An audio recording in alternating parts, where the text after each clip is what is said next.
মধ্যপ্রাচ্যে উত্তেজনা নতুন মাত্রায় পৌঁছেছে। ইরানের Islamic Revolutionary Guard Corps IRGC এর একটি গুরুত্বপূর্ণ ক্ষেপণাস্ত্র ঘাঁটিতে ভয়াবহ বিস্ফোরণের ঘটনা ঘটেছে।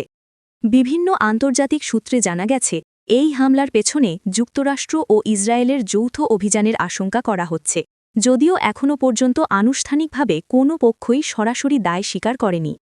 স্থানীয় সূত্রে জানা যায়, হামলার পরপরই ঘাঁটির ভেতরে একাধিক বিস্ফোরণ ঘটে এবং আকাশ জুড়ে কালো ধোঁয়ার কুণ্ডলী দেখা যায়।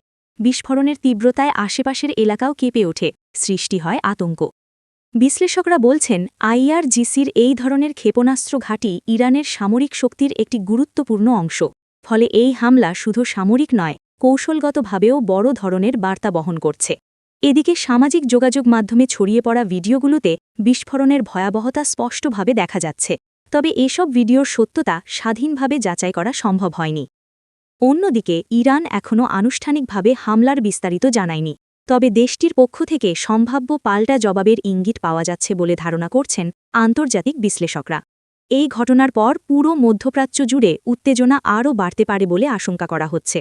বিশ্বজুড়ে নজর এখন ইরান, যুক্তরাষ্ট্র ও ইসরায়েলের পরবর্তী পদক্ষেপের দিকে।